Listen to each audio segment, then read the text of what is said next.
Welcome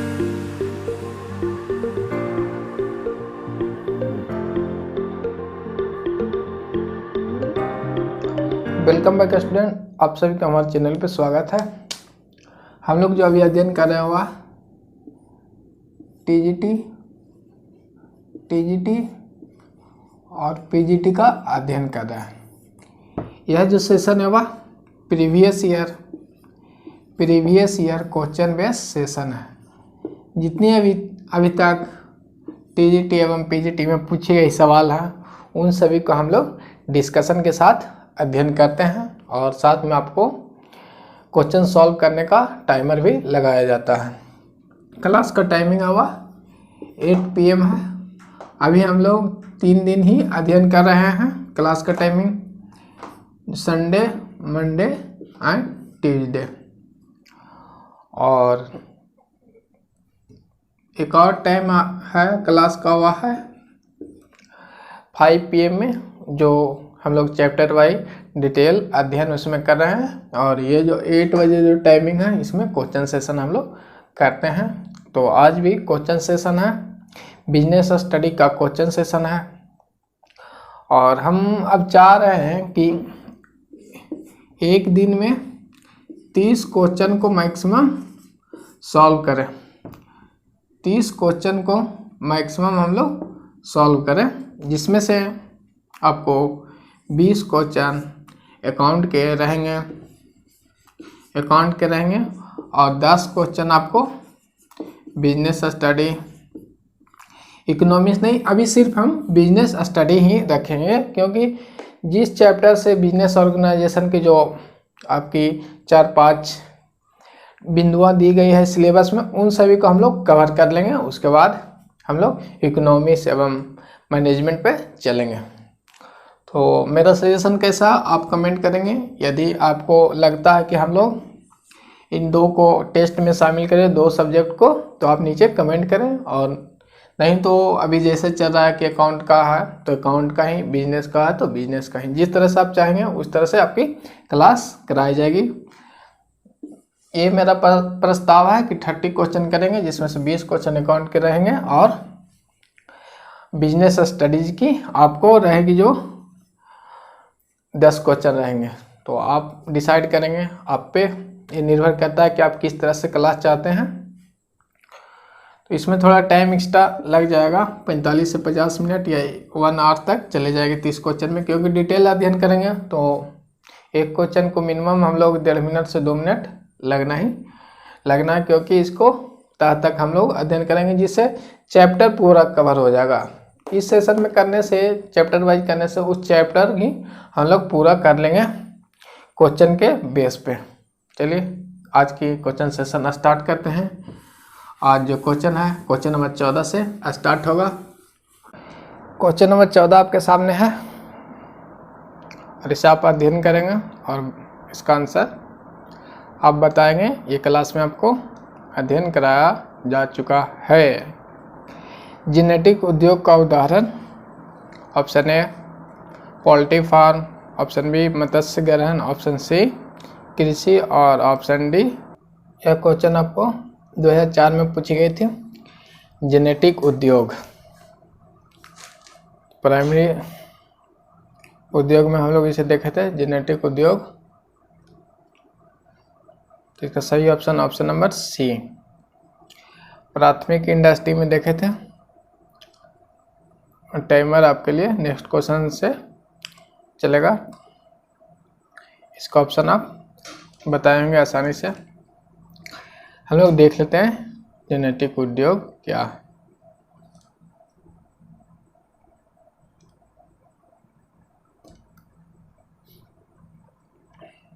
प्राथमिक उद्योग को 2 भाग में बांटे थे, यानी प्राइमरी इंडस्ट्री को, प्राथमिक उद्योग को, इंडस्ट्री को हम लोग 2 भाग में बांटे थे। कितना भाग में बांटे थे? 2 भाग में। एक जेनेटिक, यानी पहला जेनेटिक उद्योग। जेनेटिक उद्योग को हम लोग हिंदी में कहेंगे जननिक। आपको लिखाए थे जननिक उद्योग। और दूसरा जो है वह है निष्कर्ष उद्योग। क्या है? निष्कर्षण उद्योग। ये प्राइमरी इंडस्ट्री के दो भाग में बांटते हैं, तो जेनेटिक उद्योग एवं निष्कर्षण उद्योग। जेनेटिक उद्योग में हम लोग उद्योग से आशय ऐसे उद्योग से रखते हैं, ऐसे उद्योग से रखते हैं, उद्योग से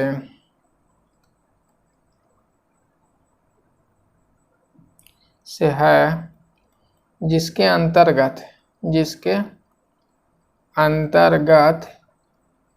कृषि भूमि से संबंधित, यानी एग्रीकल्चर लैंड से संबंधित एक्टिविटी क्रियाएं संपन्न की जाती हो। यानी कृषि भूमि से संबंधित जो भी क्रियाएं होंगे वो जेनेटिक उद्योग के अंतर्गत आएंगे। जैसे कृषि हो गया, उसी तरह निष्कर्ष उद्योग में, इस उद्योग के अंतर्गत हम लोग पृथ्वी, जल, वायु से कोई पदार्थ का हम लोग उत्पादन करते हैं या निकालते हैं, खोद कर निकालते हैं, तो उसे हम लोग निष्कर्ष उद्योग के अंतर्गत रखते हैं।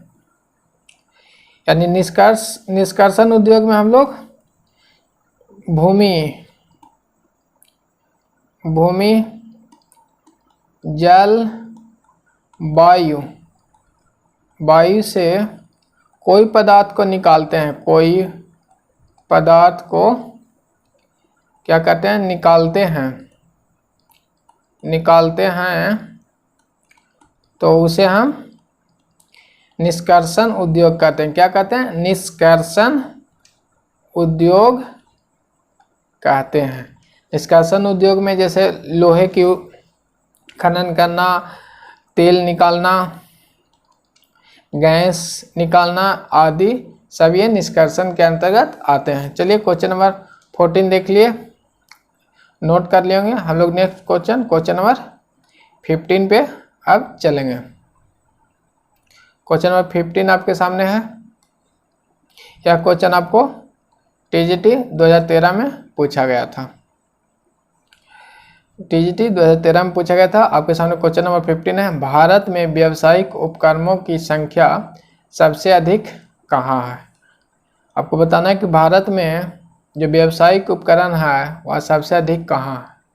ऑप्शन ए सरकारी क्षेत्र में, ऑप्शन बी निजी क्षेत्र में, ऑप्शन सी संयुक्त क्षेत्र में और ऑप्शन डी सहकारी क्षेत्र में। इसका सही ऑप्शन आप बताएंगे। आपके लिए टाइमर स्टार्ट है।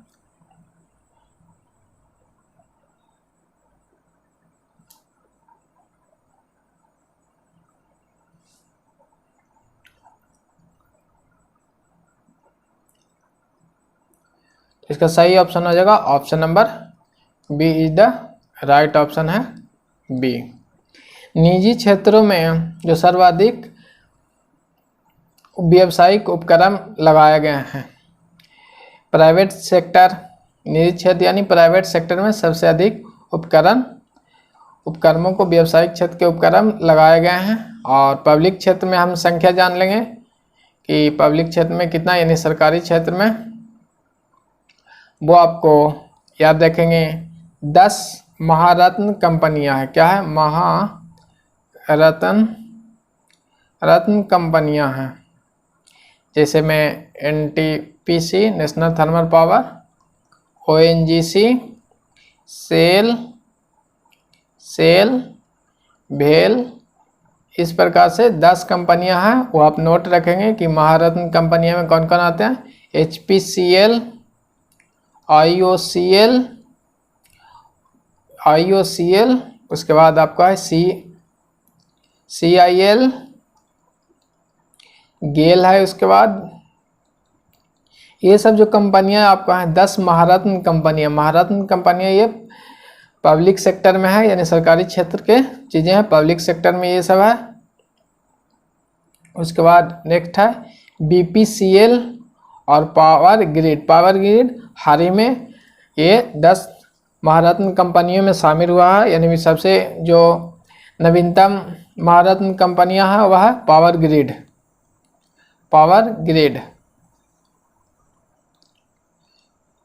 ग्रिड।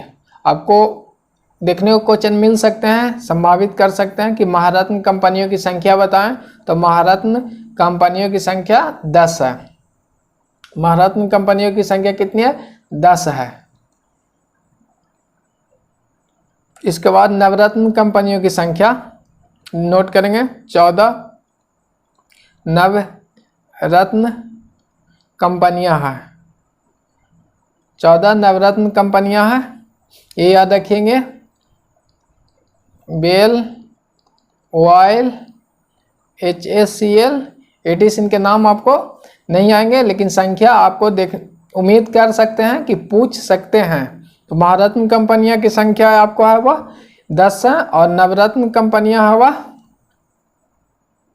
14 है। वहीं आपको मिनी रत्न कंपनियों की संख्या भी नोट करेंगे। मिनी रत्न कंपनियों की संख्या 74 है।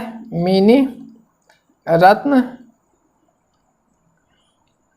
कंपनियां, मिनी रत्न जो कंपनियां वो आपकी संख्या 74 है। ये 3 आप याद रखेंगे इसमें कि महारत्न कंपनियां की संख्या 10, नवरत्न की संख्या 14 और मिनी रत्न की संख्या 74 है। और पब्लिक सेक्टर के इंटरप्राइजेज की संख्या 348 ऑलमोस्ट आप एजम्पशन मान सकते हैं कि 384 है। इसमें आपको CPSES यानी सेंट्रल पब्लिक सेक्टर इंटरप्राइजेज यानी पब्लिक सेक्टर में जो कंपनियां अनदर जो छोटे बड़े हैं उनकी संख्या 348 है, यानी टोटल ये पब्लिक सेक्टर में है। और जो शेष कंपनियां हुआ है आपको प्राइवेट सेक्टर की कंपनियां हैं। कितनी सारी चीज़ों को आपने समझा। याद करने वाली चीज़ है, महारत्न कंपनियां याद रखेंगे, नवरत्न कंपनियों की संख्या और मिनी रत्न कंपनियों की संख्या। ये आपको देखने को नहीं मिलेगी एग्जाम में, लेकिन ऐसे भी आपको बता दिया 348, लेकिन ये 3 इंपॉर्टेंट है, महारत्न कंपनियां, नवरत्न कंपनियां और मिनी रत्न कंपनियां। इसका जो सही ऑप्शन था क्वेश्चन का वह बी था। निजी क्षेत्रों की संख्या यानी प्राइवेट सेक्टर में व्यावसायिक उपक्रम सबसे ज़्यादा है। इसके बाद नेक्स्ट क्वेश्चन नंबर 16 पे हम लोग चलेंगे। आपके सामने है एक संगठन चित्र प्रदर्शित करता है। आपको बताना है कि एक संगठन चित्र क्या प्रदर्शित करता है। ये जो क्वेश्चन आपको TGT 2002 में पूछा गया था। ऑप्शन नंबर ए है प्रबंधकों तथा अधीनस्थों के बीच संबंध। ऑप्शन नंबर बी है विभिन्न स्तर पर व्यक्तियों के कार्य का विभाजन। और ऑप्शन नंबर सी है संगठन का स्वरूप। और ऑप्शन नंबर डी है अधिकार दायित्व संबंध। तो आप इसका आंसर बताएंगे। आपके लिए टाइमर स्टार्ट है।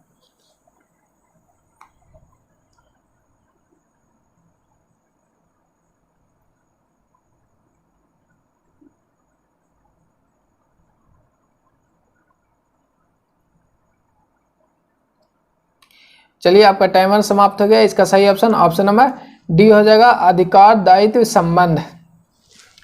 एक व्यावसायिक जो संगठन है इसका आंसर आप नोट करेंगे, अधिकार दायित्व संबंध। एक संगठन चित्र प्रदर्शित करता है जो संगठन में के मध्य यानी कोई संगठन है उसके मध्य जो कर्मचारी होते हैं इनके बीच अधिकार एवं दायित्वों को ये दर्शाता है, स्थापित करते हैं। संगठन चित्र जो एक प्रदर्शित किया जाता है वह क्या है? अधिकार एवं दायित्व को संबंध स्थापित करते हैं। दायित्व एवं अधिकार के बीच संबंध स्थापित करता है। यह संगठन चित्र प्रदर्शित क्या करता है? अधिकार एवं दायित्व को प्रदर्शित करता है।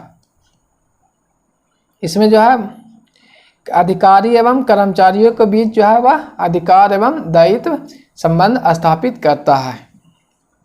नेक्स्ट देखेंगे क्वेश्चन नंबर 18, 16 के बाद अच्छा चलिए 18 देख लेते हैं, आगे मिस हो गया होगा पेज। क्वेश्चन नंबर 18 पे चलेंगे। विचारधारा जो संगठन के उच्च पदों के लिए उपयुक्त हैं। ऑप्शन नंबर उपयुक्त हैं यह जो क्वेश्चन आपको PGT 2009 में पूछी गई थी। ऑप्शन ए है परंपरागत विचारधारा। ऑप्शन बी है आधुनिक विचारधारा। और ऑप्शन सी है नवीन परंपरागत विचारधारा। और ऑप्शन डी है इनमें से कोई नहीं। इसका सही ऑप्शन आप बताएंगे। आपके लिए टाइमर स्टार्ट है।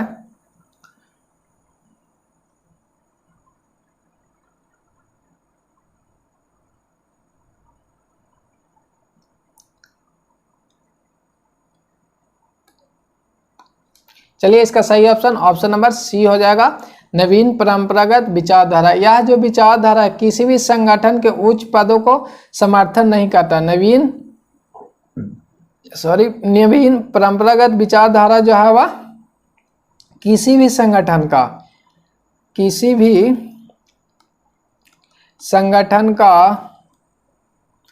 उच्च पदों का समर्थन नहीं करता है। ये समर्थन नहीं करता है। ये याद रखेंगे कि नवीन परंपरागत विचारधाराएं जो किसी भी संगठन के उच्च पदों का समर्थन नहीं करता। तो इसमें आपको पूछा गया था कि जो विचारधारा जो संगठन के उच्च पदों का के लिए अनुपयुक्त है, तो यह है नवीन परंपरागत विचारधारा। और परंपरागत विचारधारा है वह प्राचीन विचारधारा है। यह प्राचीन काल से लेकर द्वितीय विश्व युद्ध तक इसकी अवधारणा चली थी, विचारधाराएं चली थी द्वितीय विश्व युद्ध तक।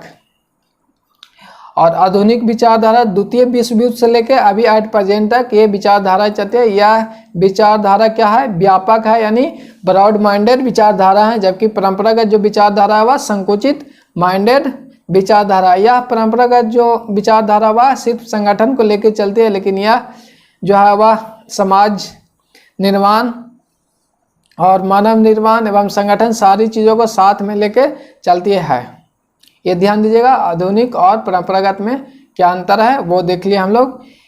परंपरागत जो है वह अवैज्ञानिक ढंग से अवैज्ञानिक विचारधारा है, वहीं आधुनिक विचारधारा क्या है, वैज्ञानिक विचारधारा है। नेक्स्ट क्वेश्चन पे चलेंगे। इसका जो ऑप्शन था वह सी था। क्वेश्चन नंबर 19 देखेंगे। कार्य और कर्मचारी समुदाय का मधुर संबंध संगठन कहलाता है। यह कथन है। आपको बताना है कि कार्य एवं कर्मचारी समुदाय का मधुर संबंध संगठन कहलाता है। यह कथन किसने दिया था? यह देखिए, कथन आपको क्वेश्चन तो देखने को मिलेंगे, 1 से 2 कथन आपको देखने को मिलेंगे, ये याद रखिएगा। तो ये क्वेश्चन आपको 2010 में पूछी गई थी। ऑप्शन नंबर ए है मून बैरेलेंड का, और ऑप्शन नंबर बी है मिलवार्ड का, और ऑप्शन नंबर सी है डेविस का, और ऑप्शन नंबर डी है आपको उर्वरक का। इसका सही ऑप्शन आप बताएंगे।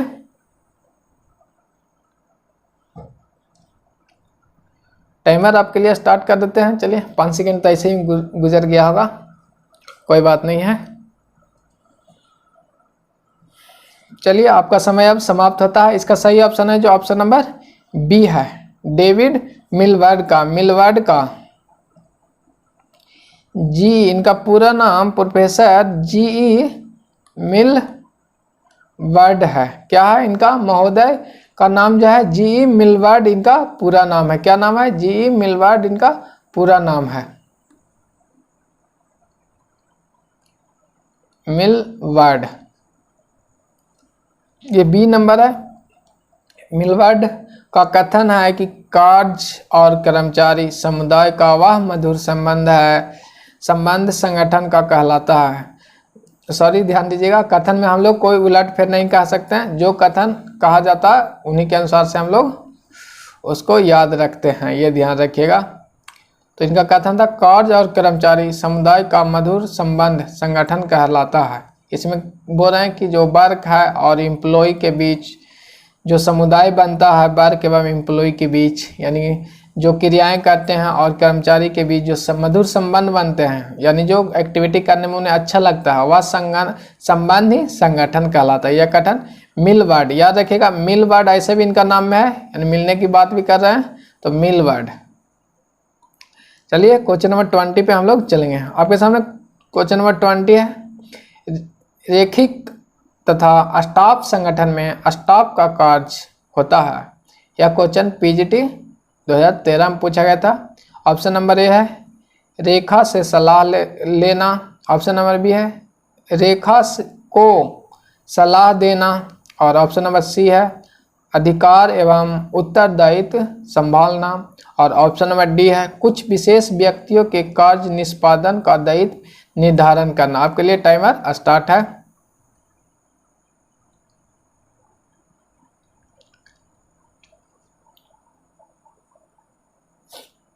चलिए आपका समय समाप्त होने वाला है। इसका ऑप्शन आप बता सकते थे, पिछली क्लास में आपको हमने पढ़ाया था, इसी सेशन में, क्वेश्चन सेशन में ही आपको बताया था। चलिए आज दोबारा क्वेश्चन है उसी पॉइंट पे। तो इसका जो सही ऑप्शन, रेखा एवं स्टाफ का संगठन, स्टाफ का कार्य क्या था, वह सहायता करना था। हम आपको बताए थे कि सहायता करना, सहायता करने के साथ साथ ये क्या करते थे, सहायता के रूप में सजेशन देते थे, यानी सलाह देना इनका कार्य था। किंतु रेखा का जो काम था वह सलाह मान भी सकते थे और नहीं भी मान सकते थे, ये आपको मैंने बताया था। तो यहाँ पे देखेंगे रेखा को सलाह देना, स्टाफ का क्या कार्य था, स्टाफ संगठन का वह रेखा को सलाह देना। तो इसका सही ऑप्शन ऑप्शन नंबर बी हो जाएगा, रेखा को सलाह देना। चलिए रेखीय जो संगठन है वह सबसे प्राचीन संगठन है। इसमें जो अधिकार ऊपर से नीचे की ओर दैत्य प्रवाह होता है। चलिए क्वेश्चन नंबर 21 पे चलेंगे। संगठन के प्रक्रिया के लिए क्रियाओं के विश्लेषण, निर्णय के विश्लेषण तथा संबंधों के विश्लेषण की अनुशंसा की थी। मैंने किस प्रोफेसर ने बताया था कि संगठन की प्रक्रिया के लिए क्रियाओं का विश्लेषण, निर्णयों का विश्लेषण तथा संबंधों के विश्लेषण की अनुशंसा की थी। यह क्वेश्चन आपको पीजीटी 2010 में पूछी गई थी। ऑप्शन ए पीटर डकर ने, ऑप्शन बी FW टेलर ने, और ऑप्शन सी कुंटज और ओ न्यूमैन ने, और ऑप्शन नंबर डी है WH न्यूमैन ने। चलिए आपके लिए टाइमर स्टार्ट है।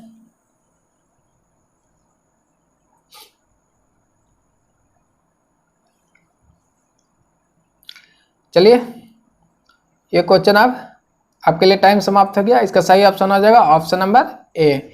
पीटर डकर ने कहा था कि संगठन की प्रक्रिया के लिए क्रियाओं का विश्लेषण और निर्णयों का विश्लेषण, संबंधों का विश्लेषण की अनुशंसा की थी। बात है डकर, पीटर डकर ने कहा था।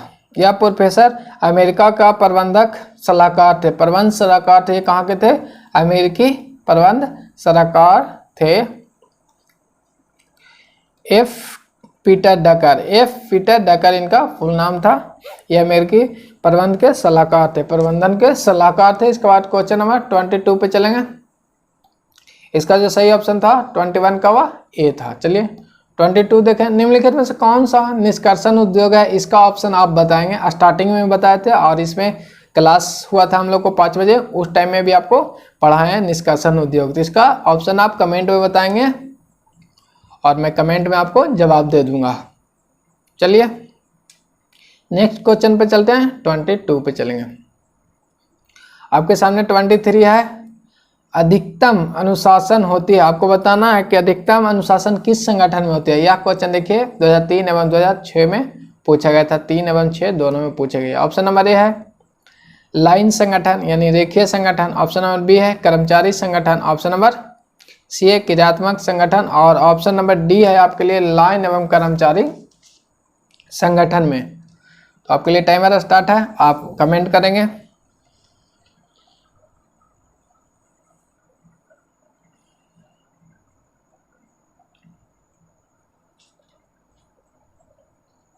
चलिए आपका समय समाप्त हो गया। इसका सही ऑप्शन ऑप्शन नंबर ए हो जाएगा। लाइन संगठन में जो है सबसे अधिक अनुशासित संगठन है। रेखीय संगठन यानी लाइन संगठन, इंग्लिश में इसे लाइन कहते हैं और हिंदी में रेखीय संगठन सबसे प्राचीन संगठन है तथा सरल विधि से यह संबंधित संगठन है। इसमें जो विधियां वह सरल होती है, सबसे प्राचीन संगठन है। आधुनिक युग में इस संगठन को अनेक नाम से जाना जाता है, जैसे सेना संगठन भी इसे कहा जाता है। सेना संगठन याद रखिएगा, सेना संगठन किसे कहते हैं, लाइन संगठन को सेना संगठन भी कहते हैं। और अन्य नाम भी है लंबवत संगठन। क्या, लंबवत संगठन। इसके बाद नेक्स्ट अन्य नाम में से क्रम संगठन। मेनली आप याद रखेंगे सेना संगठन, यानी अन्य नाम पूछे जा सकते हैं तो वह सेना संगठन रहेंगे या सैनिक संगठन भी इसे कहते हैं। तो हम लोग देख लिए कि अधिकतम अनुशासन किस संगठन में पाई जाती है, वह है लाइन संगठन में। चलिए नेक्स्ट क्वेश्चन पे चलेंगे हम लोग। क्वेश्चन नंबर 24 आपके सामने अनौपचारिक संगठन होता है। यह क्वेश्चन आपको पूछा गया था 2009 में। ऑप्शन नंबर ए है आपको शीर्ष प्रबंधन द्वारा सृजित, बी लोचशील होते हैं, और ऑप्शन नंबर सी है संगठनात्मक चार्ट में प्रदर्शित, और ऑप्शन नंबर डी है संगठन के लक्ष्यों की प्राप्ति में हानिकारक। आप इसका आंसर देंगे, आपके लिए टाइमर स्टार्ट है। 15 सेकेंड ही मिलेंगे, 15 सेकेंड भी ज़्यादा है, यदि आता है तो 2 सेकेंड का काम है। टाइपिंग के लिए थोड़ा टाइम मिल जाएगा आपको। चलिए, इसका सही ऑप्शन जो है आपको लोचशील, option number B is the right option. अनौपचारिक संगठन होता है लोचशील। अनौपचारिक संगठन वह संगठन है जो संगठन में जो व्यक्ति कार्य करते हैं उनके बीच जो संबंध होता है। जैसे एक ये संगठन है, इसमें ये व्यक्ति हैं और इन सभी व्यक्ति जो कार्य करते हैं और इस कार्य के बीच इनमें जो संगठन बनता है कि किस तरह से कार्य को करना है, तो यह जो संगठन बनेगा वह अनौपचारिक संगठन होगा। और यह इस संगठन का कोई देखने वाला नहीं रहता, जब मन होगा जब ये संगठन टूटेगा और जब मन होगा जब जुड़ जाएगा, इसलिए इसे लोचशील संगठन कहते हैं, अनौपचारिक संगठन को। इसमें कोई रिटर्न कोई डॉक्यूमेंट नहीं होता, आप अपने विचार से कुछ बंदे अपने में मिलकर संगठन में के रूप में कन्वर्ट हो जाते हैं किसी कार्य को करने के लिए। तो ये अनौपचारिक संगठन होता है, वह लोचशील संगठन होता है। चलिए नेक्स्ट क्वेश्चन पे चलेंगे हम लोग। क्वेश्चन नंबर नेक्स्ट आपके सामने है,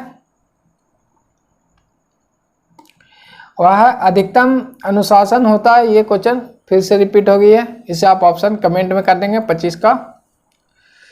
इसके बाद 25 का आप कमेंट करेंगे। क्वेश्चन नंबर 26, संगठन में उत्तरदायित्व निहित होता है। आप बताएंगे कि संगठन में कौन सा उत्तरदायित्व निहित होता है, किस संगठन में जो उत्तरदायित्व निहित होता है आपको बताना है। इसका भी आपसे उम्मीद करते हैं कि इसका उत्तर आप देंगे। यह क्वेश्चन पीजीटी 2006 में पूछी गई थी। ऑप्शन ए है लाइन अधिकारी में, ऑप्शन बी स्टाफ अधिकारी में, ऑप्शन सी अनौपचारिक अधिकारी में, ऑप्शन डी उपर्युक्त सभी में। टाइमर स्टार्ट है, अब बताएंगे। 100% उम्मीद करते हैं कि आप इसका उत्तर देंगे कि उत्तरदायित्व के बारे में कौन सा संगठन में हम लोग बात किए थे।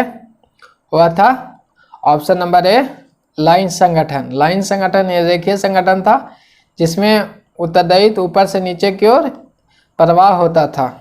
तो ऑप्शन नंबर ए सही है। और लाइन संगठन सबसे प्राचीन संगठन है, सरल संगठन है। इसे को हम लोग डिटेल में देखे थे और एक क्लास इस पे हम लोग रखेंगे। ये प्रबंधन का टॉपिक है, लेकिन सोच रहे हैं कि अब भी कर लेते हैं।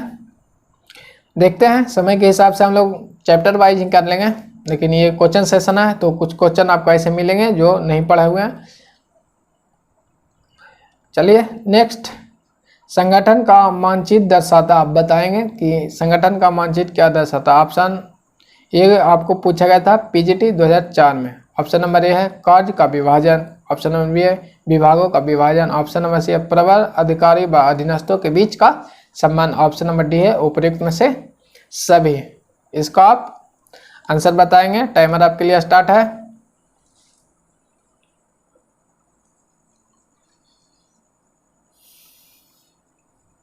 चलिए देखते हैं, इन सभी चीज़ों का हम लोग देखेंगे। इसका सही ऑप्शन हो जाएगा option number D is the right option हो जाएगा, ऑल ऑफ दिस, यानी उपयुक्त में से सभी। आप जैसे देखते हैं कोई संगठन का मानचित्र है, उसमें आपको जो मानचित्र रहेगा उसमें कार्य का विभाजन दिया रहेगा, उसमें विभाग का भी विभाजन रहेगा। कोई मानचित्र है तो मानचित्र का मतलब क्या है, एक रूपरेखा, संगठन का रूपरेखा रहता।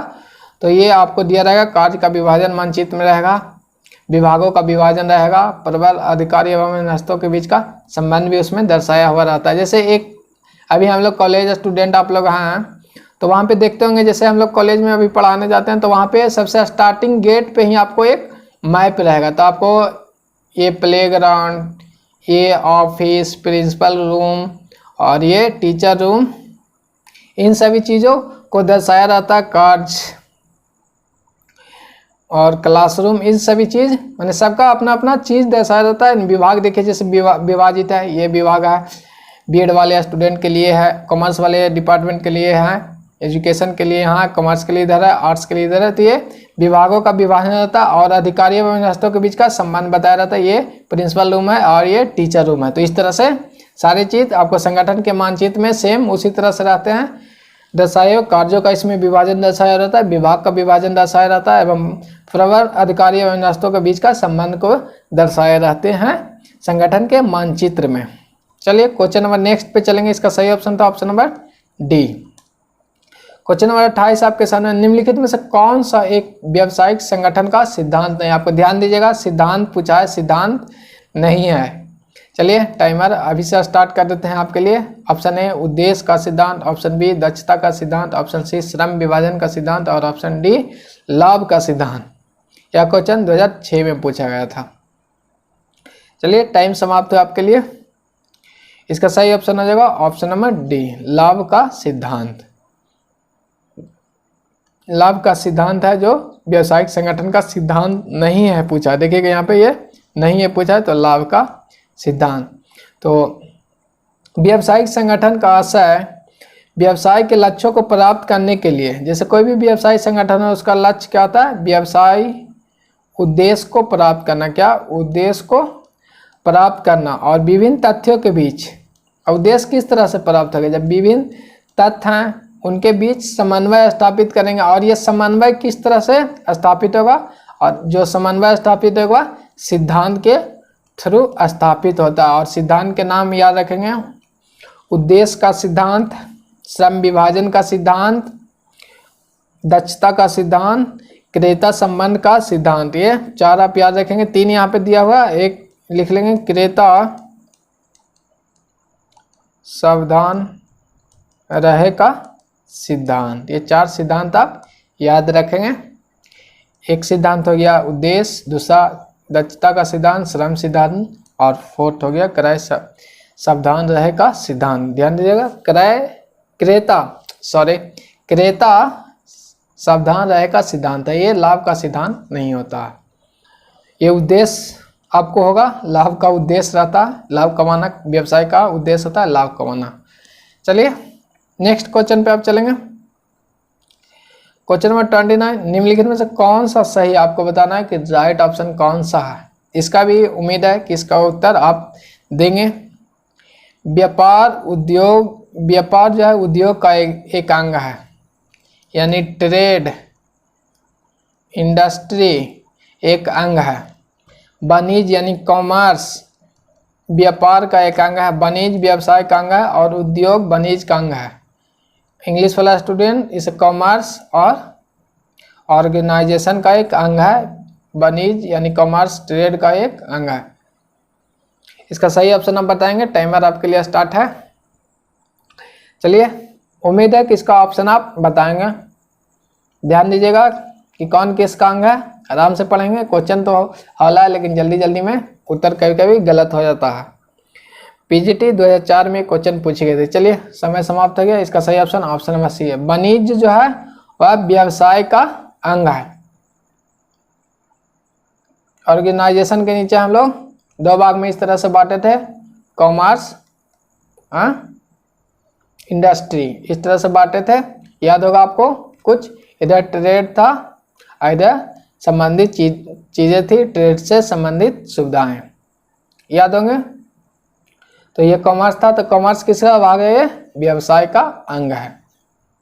चलिए इसका सही ऑप्शन ऑप्शन नंबर सी है। लास्ट क्वेश्चन आज का क्वेश्चन नंबर 30 देखेंगे। एक संगठन में उत्तरदायित्व निहित होता है। यह क्वेश्चन 16 में 2006 में पूछी गई थी। पीजीटी 2006 में पूछी गई थी। अब बताएंगे इसका उत्तर। आप बताएंगे उत्तरदायित्व किसमें निहित होता है। ये भी क्वेश्चन रिपीट हो गया है। ये दो बार जब एग्जाम में पूछी गई थी, इसलिए 2003 में एक बार पूछी गई थी। यही क्वेश्चन सेम 2003 में पूछी गई। तो इससे जैसे दोहराने से क्वेश्चन क्या हुआ, आप कमेंट में इसका उत्तर देंगे। यदि यहाँ पे हम आपको दो बार भी क्वेश्चन देते हैं तो एक तो रिवीजन हो जाएगा और इससे नो डाउट आपको क्वेश्चन ये याद हो जाएगा। और इससे ये भी पता चलेगा कि जो क्वेश्चन पिछले साल पूछी गई थी उसकी संभावनाएं रहती है इस साल भी आने का। तो अधिकांश क्वेश्चन आप देखेंगे कि रिपीट होते जाएंगे। तो जो क्वेश्चन आया है उसमें से आप यानी 40 से 60% उम्मीद रखें कि जो लास्ट में जितनी क्वेश्चन पूछे गए थे उसी से क्वेश्चन बनता है। तो चलिए इसका सही ऑप्शन आप कमेंट कर दिए हैं। ऑप्शन नंबर है लाइन अधिकारी में। किसी प्रकार की परेशानी हो तो आप नीचे कमेंट करें। कोई भी सजेशन भी देना चाहते हैं तो आप सजेशन दे सकते हैं, और कोई भी आपकी परेशानी हो सब्जेक्ट संबंधी तो आप नीचे कमेंट कर सकते हैं। ये जो टाइमिंग क्लास का होगा 8 बजे रात्रि में, और आपका चैप्टर वाइज अध्याय डिटेल से हो रहा है वो भी 5 बजे शाम में एवरीडे उसकी क्लास है। इसके बाद जो हम लोग अब क्लास इसके बाद आपको लाएंगे संडे को। क्या संडे को क्लास होगी। हम लोग संडे मंडे ट्यूसडे 3 दिन ऑब्जेक्टिव क्वेश्चन करते हैं। इसके बाद नेक्स्ट क्लास अब संडे को होगी। चलिए